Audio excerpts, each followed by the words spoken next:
வணக்கம் நேர்களே, நான் உங்கள் ஆஸ்ட்ரோ பூர்ணா. இன்றைக்கி நம்ம பார்க்கக்கூடிய பதிவு ஜூன் மாத பலன்கள். இந்த ஜூன் மாதத்தில் இருக்கக்கூடிய கோச்சார கிரகங்களின் நிலவரங்கள் அப்படின்னு பார்க்கும்போது, மேஷ ராசியில் செவ்வாய் பகவான், ரிஷப ராசியில் சூரியனாகப்பட்டவர் இருக்கிறார். அடுத்து மிதுன ராசியில் குரு, சுக்கிரன், புதன், சிம்ம ராசியில் கேது பகவான், கும்ப ராசியில் ராகு பகவான், மீன ராசியில் சனி இயல்பு தன்மையோடு இருக்கிறார். இதுதான் இந்த கோச்சார கிரகங்களின் நிலவரங்கள் இந்த ஜூன் மாதத்தில். இந்த மாதத்தில் இருக்கக்கூடிய கிரகங்களின் பயிற்சிகள் அப்படின்னு பார்க்கும்போது, வருட கிரகமான அந்த குருவாகப்பட்டவர் மாத தொடக்கத்திலேயே 2ஆம் தேதி ஜூன் மாதம் அந்த மிதுன ராசியிலிருந்து கடக ராசிக்கு உச்சம் பெற்று போகிறார்.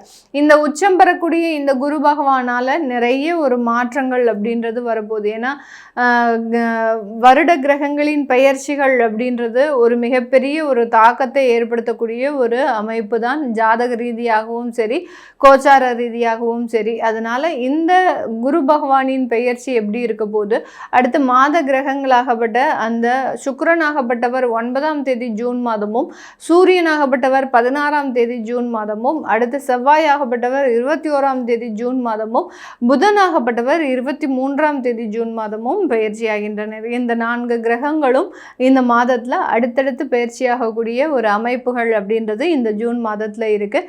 இப்போ நம்ம அடுத்து பார்க்கக்கூடிய ராசி என்பர்கள் அப்படின்னு பார்க்கும்போது தனுசு ராசி என்பர்கள்.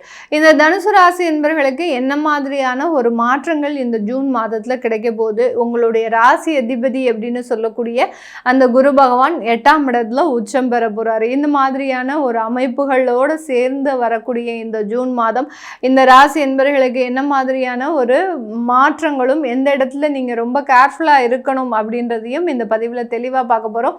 இந்த சேனலை முதல் முறையாக பார்க்குறீங்க அப்படின்னா சப்ஸ்கிரைப் பண்ணிக்கோங்க, பெல் பட்டனில் ஆல் ஆப்ஷன் சூஸ் பண்ணிக்கோங்க.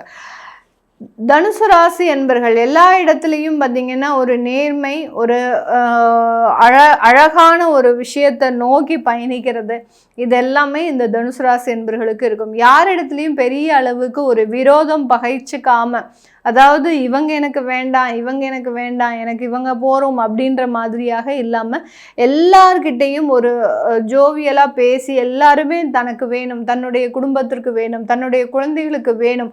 இந்த தனுசு ராசி என்பர்கள் தான் பார்த்திங்கன்னா அந்த குழந்தைகளுக்கு அந்த உறவு முறைகளை சொல்லி கொடுத்துக்கிட்டே இருப்பாங்க. இவங்க உனக்கு அத்தை வேணும், இவங்க உனக்கு சித்தி வேணும், இவங்க உனக்கு பாட்டி முறை வேணும், இப்படி அந்த உறவு முறைகளை சொல்லி கொடுக்கக்கூடிய ஒரே ராசி என்பர்கள் இந்த தனுசு ராசி என்பர்கள் தான்.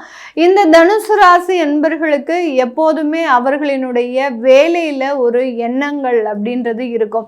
எந்த இடத்துல இவர்கள் அவமானப்பட்டாலும் தாங்கிப்பாங்க. ஆனால் வேலை அலுவலகத்திலேயோ தொழில் ரீதியாகவோ ஏதாவது ஒரு சின்ன சின்ன ஒரு நெருடல்கள் வந்துருச்சு அப்படின்னா அதை சீர் செய்வதற்குண்டான முழு முயற்சிகளிலும் ஈடுபடக்கூடியவர்கள் இந்த தனுசு ராசி என்பர்கள்.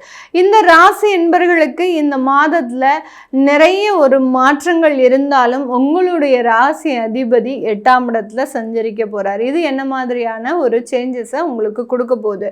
ராசி அதிபதி 8ஆம் இடத்துல வர்றாரு அப்படின்னாலே பார்த்தீங்கன்னா வருமானம் சார்ந்த ஒரு சில விஷயங்கள்ல உங்களுக்கு தடைகள் ஏற்பட போகுது.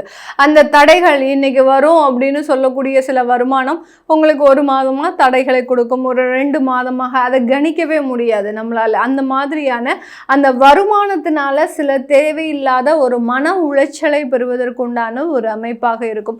இந்த இடத்துல நீங்கள் வீடு வாங்கணும் அப்படின்னு ஏற்கனவே நீங்கள் 3 மாதத்துக்கு முன்னாடி பிளான் பண்ணியிருக்கிறீங்க, அந்த வீடு கிரகப்பிரவேசமும் அப்படி இப்படியுமா தள்ளி போய்கிட்டே இருக்கு, எனக்கு ஜூன் மாதம் ஆயாச்சு இன்னும் ஆகலை அப்படின்னா இந்த இடத்துல அந்த கிரகப்பிரவேசம் பண்ணுறதுல சில சிக்கல்கள் ஏற்படக்கூடிய ஒரு அமைப்பாக இருக்கும். அதனால் இந்த ஜூன் மாதத்துக்குள்ளே நீங்கள் வீடு கிரகப்பிரவேசம் பண்ணிட்டீங்க அப்படின்னா பெரிய அளவுக்கு தொந்தரவுகள் கிடையாது.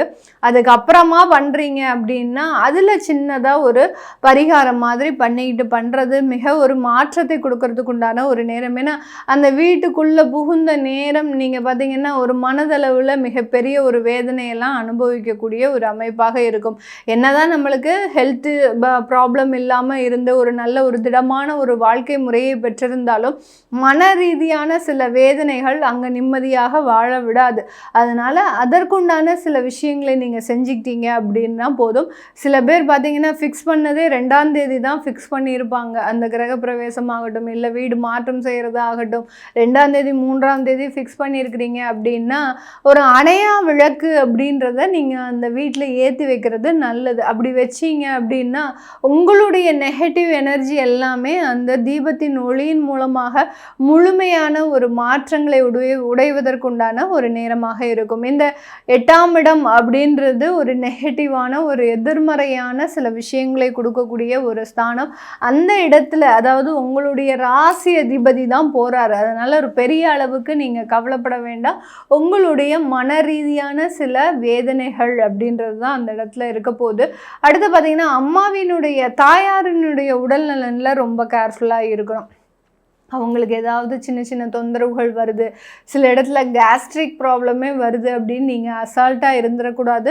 அந்த கேஸ்ட்ரிக் ப்ராப்ளம் தான் மிகப்பெரிய ஒரு தேவையில்லாத பிரச்சனைகளை கொடுக்கறதுக்கு உண்டான ஒரு அமைப்பாக இருக்கும். சில பேர் என்ன பண்ணுவாங்க அப்படின்னா, நெஞ்செரிச்சலாக தான் இருந்தது, ஆனால் போய் பார்த்தோம், நாங்கள் போய் பார்த்ததில் எங்களுக்கு ஹார்ட் பைபாஸ் சர்ஜரி பண்ணணும் சொல்லிட்டாங்க. இந்த மாதிரியாகலாம் உங்களுடைய சில உடல் இஷ்யூஸுக்கும் அங்கே நீங்கள் போய் ட்ரீட்மெண்ட் எடுக்கிறதுக்கும் சம்மந்தமே இல்லாமல் இருக்கும். அதனால் எந்த ஒரு சின்ன சின்ன பிரச்சனைகள் வந்தாலும் அதை உடனே உரிய மருத்துவ ஆலோசனை செய்கிறது அப்படின்றது ஒரு மிகப்பெரிய ஒரு மாற்றத்தை கொடுக்கக்கூடும் இந்த தனுசு ராசி என்பவர்களுக்கு.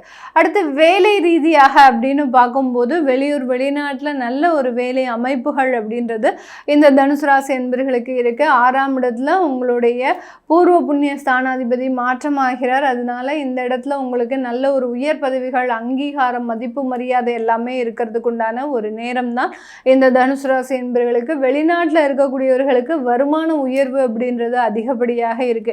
8ஆம் இடத்துல மறைவு ஸ்தானத்தில் வரக்கூடிய அந்த குருவனுடைய மாற்றத்தினால வெளிநாட்டில் இருக்கக்கூடியவர்களுக்கு நல்ல ஒரு வருமான வாய்ப்புகள், உயர் பதவிகள், அங்கீகாரங்கள், யார் யாருக்கெல்லாம் வீசா தொந்தரவுகள் இருந்ததோ அவர்களுக்கு எல்லாருக்குமே இந்த மாதத்திலிருந்து அதனுடைய பிரச்சனைகள் முழுமையாக தீரக்கூடிய ஒரு நேரமாக தான் இருக்க போகுது.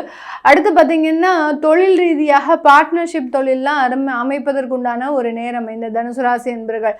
மேடம் 8ஆம் இடத்துல குரு உச்சமாக இருக்கிறதுனால நாங்கள் இந்த மாதிரியான புது தொழிலை ஆரம்பிக்கலாமா அப்படின்னு கேட்டிங்கன்னா, 8ஆம் இடத்துல குரு உச்சமாக இருக்கிறதுக்கும் நீங்கள் புதிய தொழிலை ஆரம்பிக்கிறதுக்கும் எந்த விதமான சம்பந்தமும் கிடையாது. ஏன்னா உங்களுடைய ராசிக்கு அந்த கர்மஸ்தானாதிபதி, அந்த தொழில் ஸ்தானாதிபதி புதன் பகவான் உங்களுடைய 7ஆம் இடத்துல இருக்கிறாரு. இது மேலும் நிறைய ஒரு மாற்றங்களை கொடுக்கறதுக்கு உண்டான ஒரு நேரமாக தான் இருக்கும். அதனால தொழில் ரீதியான வளர்ச்சிகள் இருக்கும். எக்ஸ்போர்ட் சம்மந்தப்பட்ட வாய்ப்புகள் கிடைக்க போகுது. நிறைய பேர் பார்த்தீங்கன்னா அதாவது ஃபுட் இண்டஸ்ட்ரீஸில் இருக்கிறவங்களுக்கு நிறைய ஒரு வாய்ப்புகள் இருக்கும். நீங்கள் வெளிநாட்டில் போய் உங்களுடைய ஃபுட் ப்ராடக்ட்ஸை இன்ட்ரடியூஸ் பண்ணிக்கிறதுக்கோ, உங்களுடைய ப்ராடக்ட்டுக்கு யுனிக்காக சில அங்கீகாரம் கிடைக்கிறதுக்கோ உண்டான ஒரு அமைப்புகள் அப்படின்றது இந்த தனுசு ராசி என்பவர்களுக்கு இருக்கும். கலத்திரஸ்தானத்தில் அந்த சுக்கிரனும் புதனும் இருக்கிறதுனால, அடுத்து சூரியனும் வர்றதுனால இந்த இடத்துல பார்த்திங்கன்னா வரன்களின் எண்ணிக்கை அப்படின்றது அதிகப்படியாக இருக்கும். நீங்கள் சூஸ் பண்ணி எடுக்கக்கூடிய அளவிற்கு சில வரன் அமைப்புகள் அப்படின்றது அதிகரிக்கக்கூடிய ஒரு நேரம். ஆனால் மேரேஜ் பண்ணுறதுக்கு இந்த தனுசு ராசி என்பவர்களுக்கு இந்த மாதத்தில் அந்த எண்ணம்லாம் இருக்காது. தள்ளி போட்டுக்கிட்டே வருவாங்க.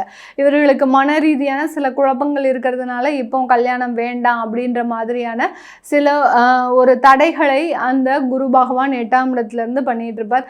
இது எல்லாமே கோச்சார நிலவரப்படி பலன்களை கணித்து சொல்லியிருக்கிறோம். உங்களுடைய சுய ஜாதகத்தில் இருக்கக்கூடிய தசாபுத்தி பலன்களை பார்க்கணும் விருப்பப்படுறவங்க கீழே இருக்கிற நம்பருக்கு வாட்ஸ்அப்பில் அப்பாயின்மெண்ட் வாங்கிக்கிட்டு நீங்கள் என்கிட்ட கன்சல்ட் பண்ணிக்கலாம். இந்த இடத்துல பார்த்தீங்கன்னா தனுசு ராசி என்பவர்களுக்கு நிறைய பேருக்கு குரு தசை அப்படிலாம் ஆரம்பிச்சிருக்கும். அந்த குரு தசை இப்போ கோச்சாரத்தில் குரு 8ஆம் இடத்துல இருக்கிறார். அப்படி இருக்கும்போது எந்த மாதிரியான சில சேஞ்சஸை உங்களுடைய பர்சனல் லைஃப்பில் கொடுக்க போகுது அப்படின்றத நீங்கள் பார்க்கணும் விருப்பப்படுறவங்க கீழே இருக்கிற நம்பருக்கு வாட்ஸ்அப்பில் அப்பாயின்மெண்ட் வாங்கிக்கிட்டு பார்க்கலாம்.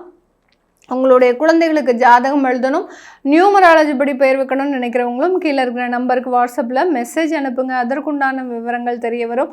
உங்களிடமிருந்து விடைபெறுவது உங்கள் ஆஸ்ட்ரோ பூர்ணா. நன்றி, வணக்கம்.